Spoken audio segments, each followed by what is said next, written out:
أعوذ بالله من الشيطان الرجيم بسم الله الرحمن الرحيم السلام عليكم ورحمة الله وبركاته. إن الحمد لله نحمده ونستعينه ونستغفره ونعوذ به من شرور أنفسنا ومن سيئات أعمالنا. من يهده الله فلا مضل له ومن يضلل فلا هادي له. أشهد أن لا إله إلا الله وأشهد أن محمدا رسول الله. يا أيها الناس اتقوا ربكم الذي خلقكم من نفس واحدة وخلق منها زوجها وبث منهما رجالا كثيرا ونساء. اتقوا الله الذي تساءلون به والأرحام إن الله كان عليكم رقيبا. يا أيها الذين آمنوا اتقوا الله حق تقاته ولا تموتن إلا وأنتم مسلمون. يا أيها الذين آمنوا اتقوا الله وقولوا قولا سديدا يصلح لكم أعمالكم ويغفر لكم ذنوبكم ومن يطع الله ورسوله فقد فاز فوزا عظيما. وبعد فإن أصدق الحديث كتاب الله وخير الهدي هدي محمد صلى الله عليه وسلم. شر الأمور محدثاتها وكل محدثة بدعة كل bid'atin dhalalah. Alhamdulillah, kita melanjutkan membahas surat Ali Imran pada ayat 12 yang sudah kita baca sebelumnya. A'udzu billahi minasyaitonir rajim. Qul lil ladzina kafaru satughlabuna wa tuhsyaruna ila jahannam wa bi'sal mihad. Katakan kepada orang kafir.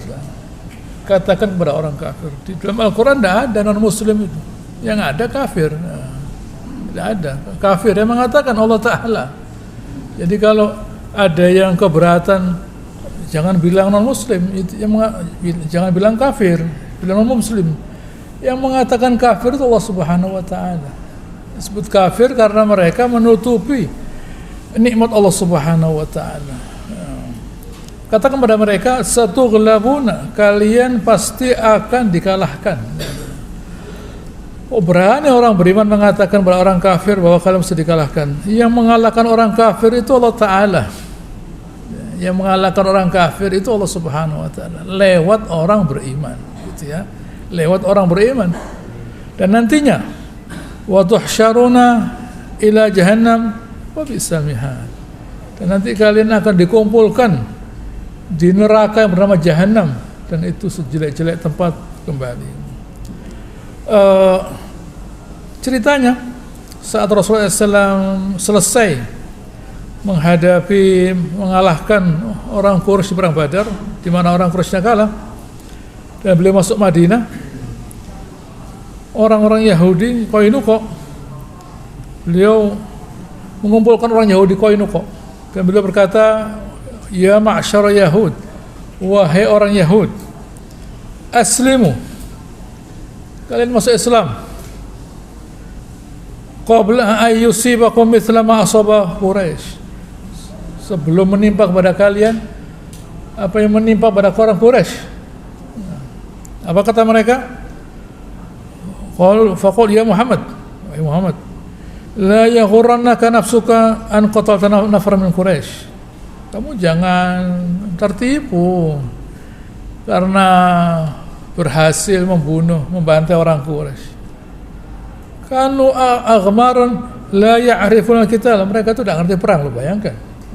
Berani mereka mengatakan orang Quraisy tidak ngerti perang. Innaka law qataltana, kalau engkau memerangi kami, la arafta anna nahnu an-nas. Bayangkan. Kalau engkau memerangi kami, akan kamu dapati kami ini adalah manusia yang sebenarnya. Bayangkan. Ditantang Nabi oleh orang Yahudi, ditantang, gitu. Ya, Allah Ta'ala menurunkan ayat ini.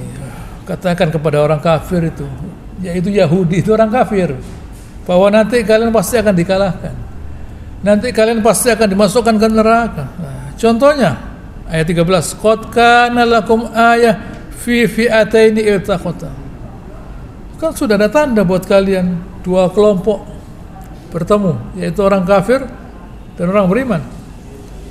Fi'atun tuqatil fi sabilillah wa ukhra kafirah. Yang satu kelompok berperang fi sabilillah, di jalannya Allah Ta'ala, karena Allah Ta'ala, untuk Allah Ta'ala.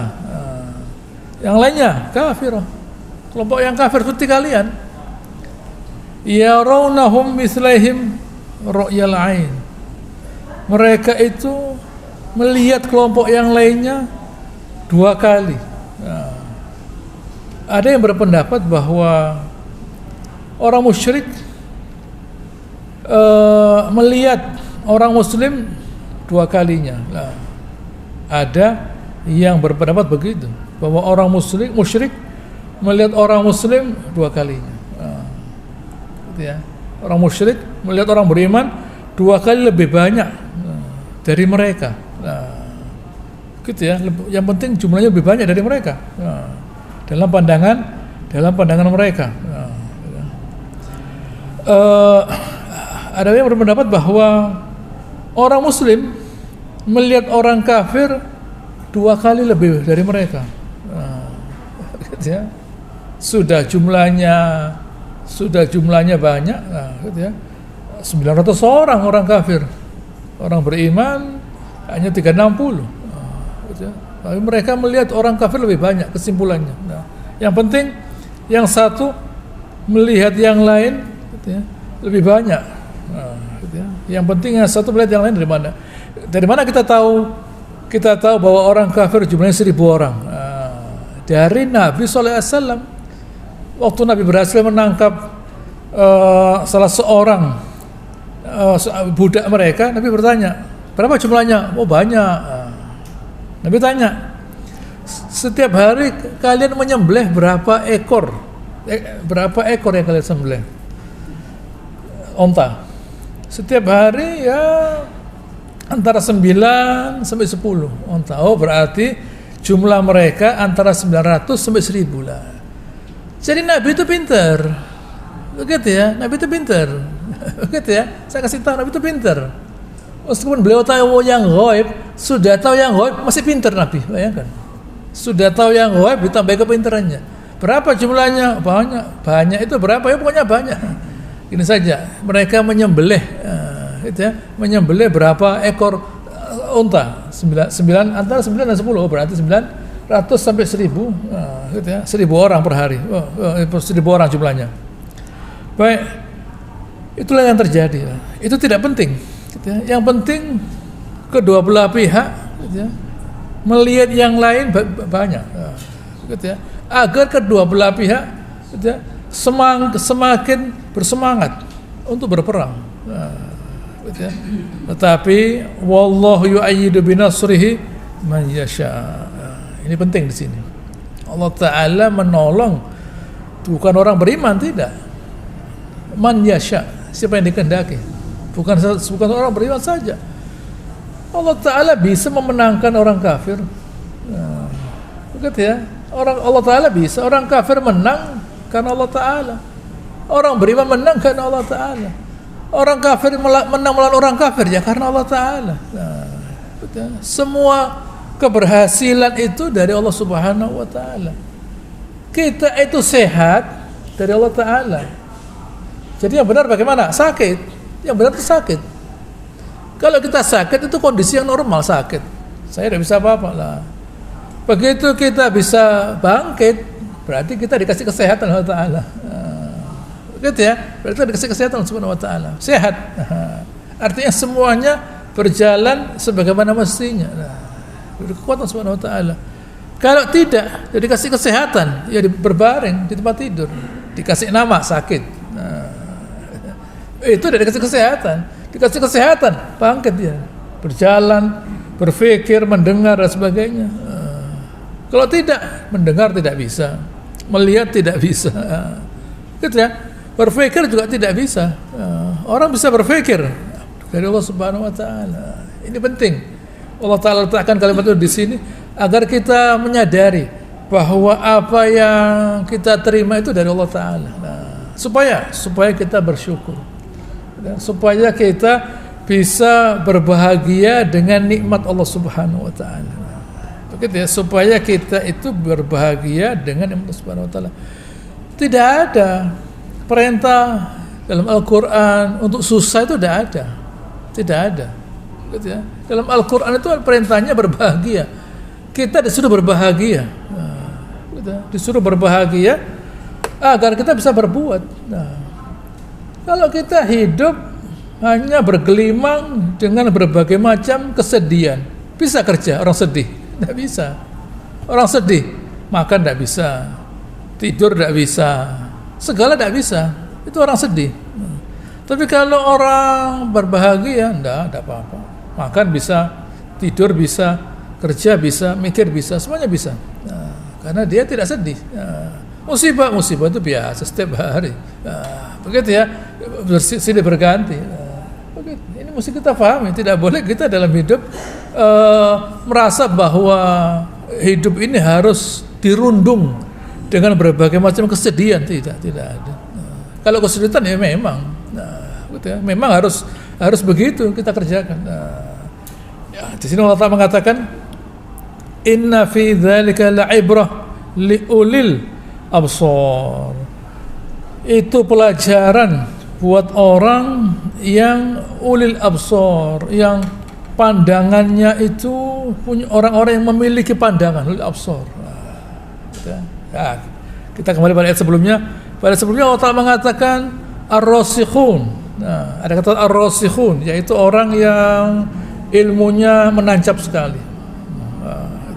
Lalu mereka itu Allah Ta'ala katakan ulul albab, yang bisa mengekstrak apa yang mereka ketahui, diekstrak, mereka bisa menyaring apa yang mereka ketahui. Dari sini Allah mengatakan ulul absar, yang bisa melihat. Karena hati mereka itu bersih dari segala macam dosa, mereka bisa mengambil pelajaran dari apa yang mereka hadapi. Oh iya ya, Allah Ta'ala bisa menolong kita di dunia melawan orang kafir. Orang kafir lihat dengan berbagai macam kekuatan yang Allah Ta'ala berikan kalah. Orang kafir itu dengan berbagai macam kekuatan yang Allah Ta'ala berikan dari Allah Ta'ala, dari mana lagi kekuatan dari Allah Ta'ala, kalah. Artinya yang kalah itu bukan orang kafirnya, kekafiran yang kalah. Yang kalah itu kekafirannya, kebatilannya yang kalah. Begitu ya. Yang kalah itu kebatilannya, begitu ya. Kesalahannya itu yang kalah. Mengapa kebatilan kok kalah? Karena kebatilan itu bertentangan dengan aturannya Allah Ta'ala. Pasti kalah dia. Begitu ya. Jadi kita dalam hidup, kalau kita dalam hidup tidak sesuai berbuat yang Allah Ta'ala perintahkan, hilang, tidak menjadi apapun. Gitu ya, ini pelajaran buat kita. Siapapun di dunia ini yang ya kita mungkin tidak berhadapan dengan orang kafir, dengan orang-orang beriman yang mereka itu mungkin ya, berbuat bukan karena Allah Ta'ala. Allah Ta'ala katakan batil. Hati-hati, hilang. Gitu. Oleh karenanya pada ayat 14 Allah Ta'ala ingatkan bahwa hal-hal yang baik itu, hal-hal yang syahwat dan sebagainya itu kelihatan indah memang, tapi itu bukan berarti suatu kemenangan, bukan berarti suatu kebenaran. Kita baca ayatnya. Zuyyina linnasi hubbus syahawat. Dijadikan buat manusia hubbus syahawat. Dijadikan buat bukan orang beriman, manusia itu suka kepada rasa cintanya itu dijadikan indah, dijadikan bisa terlihat indah, artinya benar, artinya mencintai barang itu yang nanti akan disebutkan ini benar. Disebutkan zuyyina itu dijadikan indah, tindakan mencintai yang akan disebutkan itu benar. Apa asyahawat? Syaha, yashtahi, ishtaha itu condong pada sesuatu. Begitu ya. Misalnya minan nisa, bahwa tindakan mencintai orang perempuan itu dijadikan indah pertama. wal banin, anak-anak, wal qanatir al muqantarah, al qintar itu sekitar 140 kg. Al qintar 140 kg. Ini 1 kg apa ini? Min adz-dzahab wal fiddah. Oh, bayangkan. 140 kg yang isinya ada emas dan perak. Siapa yang tidak suka? Siapa yang tidak suka? Nah, begitu ya, siapa yang tidak suka? Di sini ada istrinya, sebelahnya ada anak-anaknya, di sebelahnya lagi ada perhiasan dan sebagainya. Nah, begitu ya. Sebelahnya lagi ada al-khail al-musawwamah, kuda yang dikasih tanda. Bayangkan, kuda loh ya. Nah, seekor kuda itu berapa harganya? Ada tandanya, artinya kuda yang indah ini. Wal an'am, yaitu unta, sapi, kambing dan sebagainya. Wal harth, dan pertanian. Nah, bayangkan, kalau orang sudah melihat ada istrinya, ada anaknya, ada koin-koin tadi, emas dan perak, lalu ada kuda. Kuda itu orang naik kuda. Nah, gitu ya. Saya pada istri dulu. Orang berbangga punya istri. Punya anak lebih bangga lagi. Dia lihat, ini anak saya. Nah, 1 anak 1 kebanggaan. 2 anak 2 kebanggaan. 3 anak 10 anak. Lihat anak saya. Nah, itu cucu saya. Nah, ya itu saja. Kalau hanya anak, istri dan anak biasa saja. Ada perhiasan yang berjejer. Lalu ada kuda. Nah, orang itu naik kuda menjadi mulia dia. Lain dengan keledai. Kalau orang naik keledai tidak bisa sombong, malah merendahkan diri ya keledai. Nah, bukan suatu kebanggaan. Tidak ada lomba keledai, tidak ada. Tapi kuda menjadi suatu kebanggaan kuda itu. Wal an'am, lalu peternakan dan perkebunan. Tentu kenapa ya? Kok manusia itu, pertanyaannya itu, merasa bangga dengan kepemilikan. Nah, mengapa manusia itu merasa bangga dengan kepemilikan? Nah, begitu ya. Mengapa ya? Ini pertanyaan betul semua. Kenapa kok orang itu kalau dia memiliki sesuatu dia itu bangga? Nah, gitu ya. Nah, kenapa dia? Gitu ya. Ya, gampangnya ya kalau apakah kalau yang hidup misalnya istri, anak ya, barangnya hidup bergerak. Ya. Tapi kalau orang misalnya punya tanah lah, mau diapakan tanah ini? Ya. Mau dibangun gedung lah, baik. Gedung ini mau diapakan? Nah, ya menghasilkan uang, uangnya ada. Terus mau diapakan lagi uang ini? Mau dibelikan tanah lagi, gedung lagi lah. Sampai kapan? Misalnya dia punya gedung 1 kota, terus mau diapakan sih lah? Gitu ya. Tentu apa yang disebut bahagia itu apa yang kita rasakan. Ya, kalau gedung, tanah gedung, masa mau dilatih temboknya, dilatih begini, gitu ya? Ya tidak mungkin orang dilatih temboknya, dilatih tanahnya, tidak mungkin. Ya makan dia, makan seberapa, pakai baju seberapa, begitu ya? Pakai baju seberapa lah, gitu ya? Pakai baju putih lagi lah, pakai kan. Ada warnanya sudah putih, selesai. Begitu ya. Apa yang bisa didapat dari semua itu? Atau misalnya an'am, baik.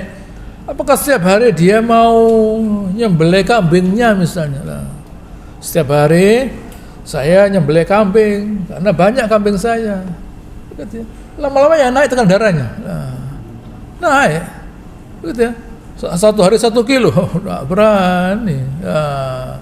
Begitu ya, nggak berani loh. Ini kambingnya 1, iya 1 kilo sudah banyak, terlalu banyak ini sudah lah. Nggak berani dia lah. Nggak beraninya sedikit, sedikit lah, begitu ya. Atau misalnya punya telur, berani dia makan 10 telur 1 hari. Ada apa? Itu di Kim itu orang yang angkat besi begini lah. Nggak apa-apa, telur 10 lah, nggak ada masalah dia lah. Begitu ya, mau nggak diangkat besi setiap hari? Ada apa? Kerjaan apa angkat besi lah? Udah ada kerjaan apa nganggur lah? Lah iya lah, buat apa makan 10 telur? Lah iya, buat apa ya? Lah iya, begitu ya. Atau dia mau minum madu misalnya segini 1 hari madu, ya tidak bisa lah. Logis saja, gitu ya, pragmatis, tidak perlu lah. Allah Ta'ala mengatakan zalika mata'ul hayatid dunya. Gitu ya. Itu perhiasan dunia saja. Perhiasan itu barang yang kita lihat. Gitu ya. Barang yang kita lihat ini tidak harus, belum tentu dirasakan, dilihat saja. Dilihat. Perhiasan itu kan tidak harus berfungsi. Begitu ya. Perhiasan itu bukan barang yang berfungsi. Begitu ya. Orang pakai permata misalnya, pakai permata, ya sudah diletakkan saja permatanya. Begitu ya, diletakkan. Masa tahu dia ini permata harganya sekian misalnya? Masa tahu dia? Yang penting melekat di tubuhnya. Begitu ya. Tidak tahu ya sudah. Apa yang bertambah? Tidak ada. Wallahu indahu husnul ma'ab. Allah Subhanahu wa Ta'ala itu punya sesuatu ya, yang gitu ya, kita bisa kembali kepadanya. Baik, gitu ya. Apa itu husnul ma'ab? Kita baca ayat 12. Qul hal unabbiukum bi khairin min dzalikum. Gitu ya. Maukah kalian saya beritahu sesuatu yang lebih baik dari itu semua? Apa? Lilladzina taqaw 'inda rabbihim jannatun tajri min tahtihal anhar khalidina fiha. Buat orang yang bertakwa. Repot, Allah Subhanahu wa Ta'ala selalu mengatakan bahwa surga itu buat orang yang bertakwa. Gitu ya. Orang yang ada rasa takut dalam hatinya. Ada rasa takut dalam hatinya. Rasa takut dalam hati seorang manusia kepada Allah Subhanahu wa Ta'ala anehnya menjadikan dia tenang. Rasa takut seorang manusia kepada Allah Ta'ala anehnya membuat dia jadi tenang. Tenang dia. Dengan rasa tenang tadi membuat dia mudah berbuat baik karena ada ketenangan. Orang kafir mencari dunia, mencari ketenangan dia dengan berbagai macam usaha. Begitu ya, dengan berbagai macam usaha dia cari ketenangan supaya dia merasa tenang. Orang beriman gampang, beribadah dia takut pada Allah Subhanahu wa Ta'ala, dia rasakan ketenangan. Ketenangan itu artinya kebanggaan, kemuliaan, itu ketenangan. Mana mungkin ada orang tidak tenang lalu dia merasa mulia? Tidak. Antara kehinaan dan kegelisahan itu sama. Ini bagaimana ya? Apa sudah betul baju saya ini? Gelisah dia, tidak tenang, tidak merasa mulia dia. Tapi kalau sudah ini baju yang terbaik, termahal ini, merasa tenang dia, merasa mulia. Saya pakai baju yang terbaik, termahal. Padahal baju biasa, cuma dia tidak ngerti harga, tidak ngerti barang dia. Jadi tetap dipakai, gitu ya. Allah Ta'ala mengatakan bahwa yang lebih baik dari dunia ini yang sementara ini adalah surga, gitu ya, yang mengalir sungai di padanya, wa azwajun mutahharah, dan istri yang bersih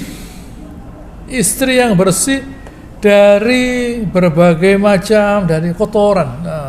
Tidak ada keringat, tidak ada bau, tidak ada kencing. Gitu ya, tidak ada apa-apa, tidak ada haid, bersih terus dia. Begitu ya, itulah yang didambakan oleh kaum pria. Masih ada lagi, waridwan minallah, dan keridhaan Allah Subhanahu wa Ta'ala. Ada sebuah riwayat dari Abu Sa'id Al-Khudri bahwa Rasulullah SAW berkata kepada penghuni surga, yaqulu azza wa jalla, hadis qudsi ini, ya ahli jannah, wahai penghuni surga, fayaqulun labbaika rabbana wa sa'daik. Allah berkata, hal raditum, apa kalian sudah ridha? Apa kata mereka, wa ma lana la nardha, bagaimana kita tidak ridha ya Allah? Wa qad a'taitana ma lam tu'ti ahadan min khalqik, kamu memberi kami yang tidak engkau berikan kepada orang lain dari makhlukmu.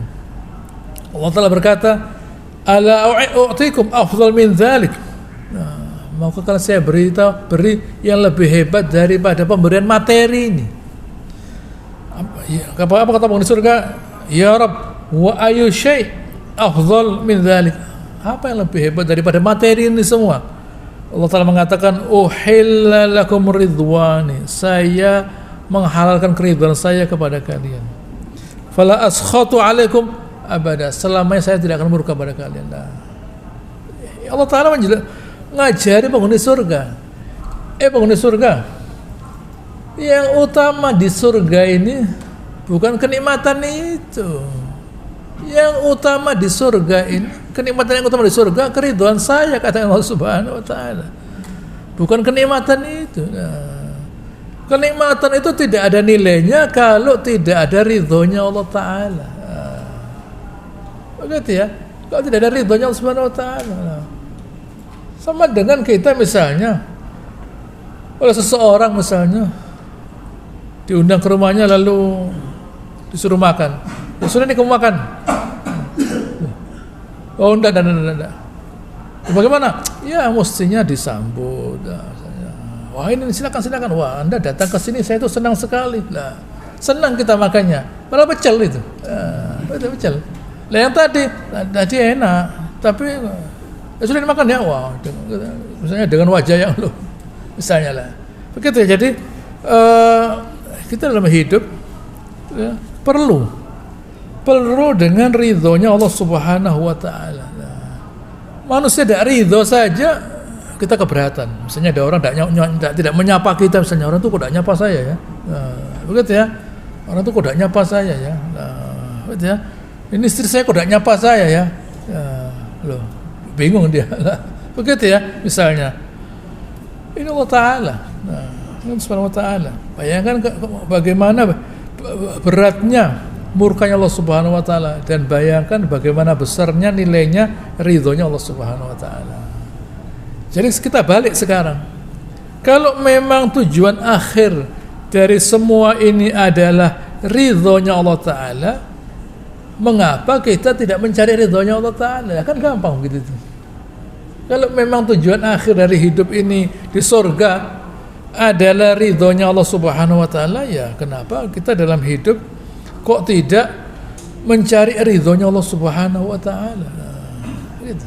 Hendaknya kita dalam hidup yang pandai-pandai mencari ridhonya Allah Subhanahu wa Ta'ala.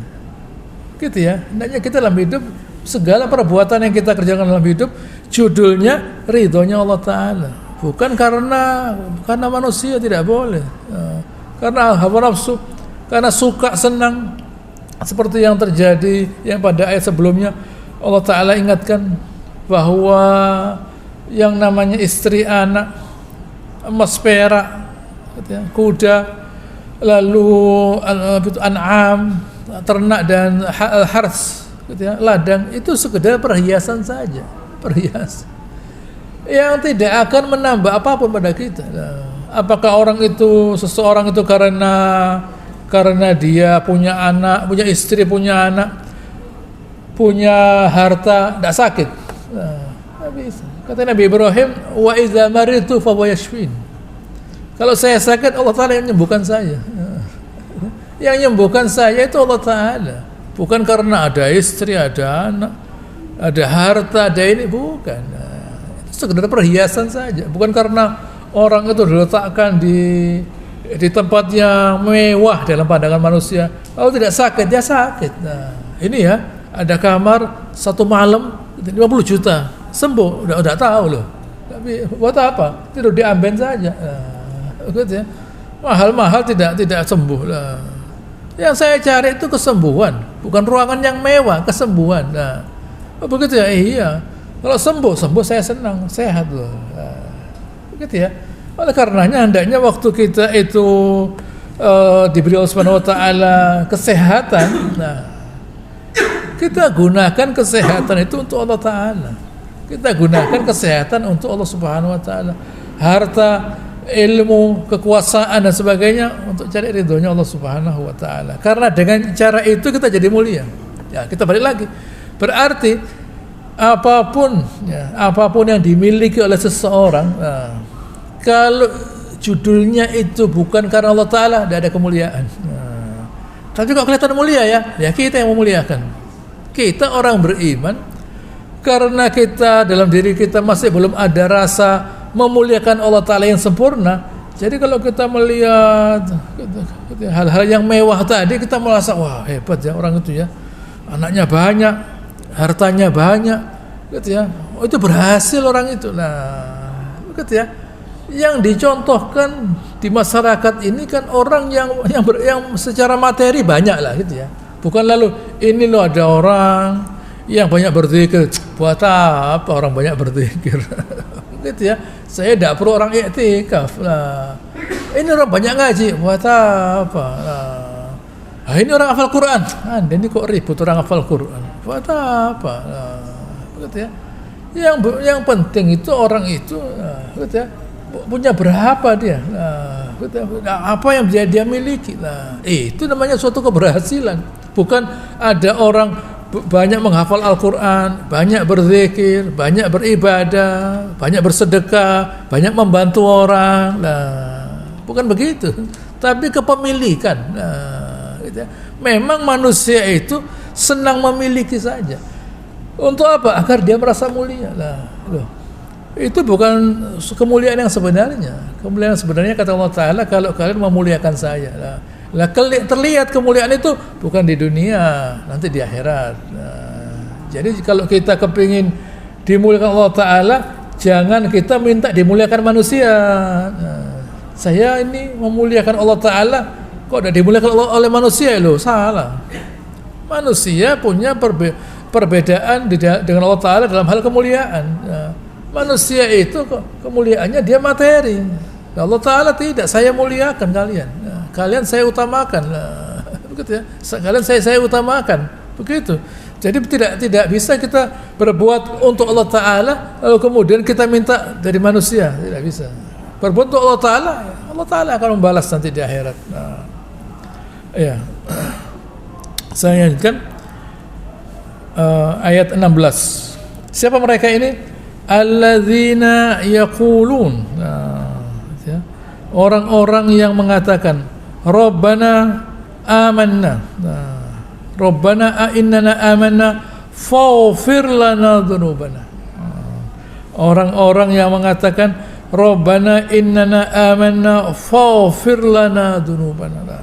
Lihat sini, Allah telah mengatakan bahwa kenikmatan, gitu ya, tampak kenikmatan pada seseorang kalau dia merasa berdosa. Dan itu kelihatan kalau dia minta ampun. Kenikmatan yang hebat itu adalah saat seseorang itu merasa berdosa dan itu kelihatan waktu dia minta ampun. Gitu ya. Ilmu itu diukur menurut Allah Ta'ala ini ya. Saat seseorang itu tahu bahwa dirinya berdosa. Bayangkan kalau ada orang tidak tahu kalau dia merasa berdosa. Saya tanya sekarang, kalau misalnya ada seseorang oleh Allah Ta'ala diampuni, seperti Nabi Muhammad SAW yang sudah diampuni yang telah lalu, dia akan datang. Kenapa beliau Allah Ta'ala minta untuk meminta ampun? Karena meminta ampun itu sebenarnya bukan soal ampunan, tapi rahmat Allah Ta'ala. Begitu. Kalau orang itu minta ampun, istighfar, tidak punya dosa dia misalnya, tapi kalau minta ampun dia, tapi kok diminta oleh Allah Ta'ala Nabi SAW untuk minta ampun? Karena di balik minta ampun itu ada permintaan rahmat Allah Ta'ala. Jadi selama seseorang itu memohon ampun, berarti orang itu dengan sadar bahwa dia minta dirahmati Allah Subhanahu Wa Ta'ala. Kurang, rahmat Allah Ta'ala itu kurang buat dia. Minta tambah lagi. Begitu ya. Dia tidak pernah merasa cukup dari rahmat Allah Ta'ala. Minta ditambah lagi. Sampai nanti terakhir kalau sudah masuk surga baru selesai. Begitu ya. Kalau belum masuk surga belum. Terus meminta rahmat Allah Subhanahu Wa Ta'ala. Dan juga ditambah dengan waqina adzabannar. Ya Allah, lindungi kami dari azab neraka. Nabi Muhammad SAW kalau beliau mau tidur membaca Allahumma qini azabak yauma tab'atsu ibadak. Allahumma qini azabak yauma tab'atsu ibadak. 10 kali. Ya Allah, lindungi kami, lindungi saya dari azabmu hari di mana engkau membangkitkan hamba-hambamu. Siapa mereka ini yang minta ampun kepada Allah Subhanahu Wa Ta'ala? Ayat 17, as-sabirin, orang-orang yang bersabar. Orang bersabar itu sebenarnya adalah orang yang hatinya tenang. Kenapa kok tenang dia? Karena dia bersyukur. Loh, ini penderitaan kok bersyukur. Saat dia melihat ada suatu penderitaan, dia bisa melihat kebaikan dari penderitaan itu. Sakit loh ini. Loh, ya mungkin dengan sakit tadi ada dosa yang dihilangkan. Nah, loh saya ini kehilangan barang. Mungkin dengan kehilangan barang tadi saya diselamatkan dari musibah, suatu musibah yang besar. Nah, musibah kecil ini. Saya diselamatkan dari musibah yang besar. Nah, jadi orang beriman itu dia selalu bersabar. Begitu ya, selalu bersabar. Sabar itu artinya ada ketenangan dalam hatinya. Begitu ya. Saat dia merasakan ketidaknyamanan. Oh, ini kok begini ya? Ini tidak seperti yang saya harapkan. Tapi ya sudahlah. Nah, kalau orang itu jiwanya tidak tenang, ya tidak sabar dia. Tidak sabar. Tidak mungkin bisa sabar dia. Begitu ya. Karena jiwanya tenang, bisa sabar dia. Nah. Lalu yang kedua, as-shadiqin, orang yang membenarkan Allah Subhanahu wa taala. Nah, gitu ya. Wal qanitin. Nah, yaitu qanitin itu artinya di sini dijelaskan memang ketaatan. Nah, ada yang mengatakan qanit itu lama berdiri. Artinya orang yang al-qanitin ini orang yang benar-benar continue. Nah, continue. Terus menerus dalam mentaati Allah taala. Nah, bukan kadang-kadang taat, kadang-kadang tidak, tetap gitu, konstan, gitu ya, kepatuhannya itu konstan, gitu ya, sehingga dipakai untuk kata kepatuhan karena ada unsur yang tetap di situ. Nah, dan wal munfiqin, dan orang-orang yang infak. Nah, baik, ini semua, ya. Lalu kemudian Subhanahu wa ta'ala menutup dengan wal mustaghfirina bil ashar, minta ampun di waktu sahur. Baik, nanti saya baca hadisnya. Tapi pada umumnya, begitu ya, kesemuanya ini menunjukkan bahwa inilah sifat-sifat orang beriman yang sebenarnya. Pertama, sabar, membenarkan keyakinannya. Nah, bukan kira-kira saya itu benar atau tidak. Tidak, saya benar. Nah, lalu patuh dia. Setelah sabar, dia membenarkan apa yang diyakininya dan tetap mentaati Allah Ta'ala. Hasilnya apa? Infak.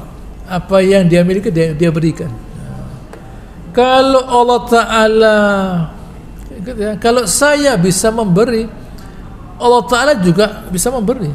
Nah, gitu ya. Kalau saya mengharapkan pemberian Allah Ta'ala, saya harus memberi pada orang. Nah, begitu ya. Apa yang saya berikan ini dari Allah Ta'ala. Nah, bagaimana mungkin saya kepingin diberi Allah Ta'ala tapi saya tidak memberi? Nah, begitu ya. Bagaimana mungkin saya berkeyakinan memberi itu suatu kebaikan, pemberian Allah Ta'ala itu kebaikan, tapi saya tidak memberi? Kan bertentangan itu. Nah, jadi kalau saya senang dengan pemberian, saya juga senang memberi. Tidak usah Allah Ta'ala, manusia saja. Kita senang tidak dikasih manusia? Oh senang. Nah, senang saya dikasih orang. Begitu ya. Kita memberi pada manusia, loh kamu saya beri. Nah, nanti kita diganti oleh Subhanahu wa ta'ala.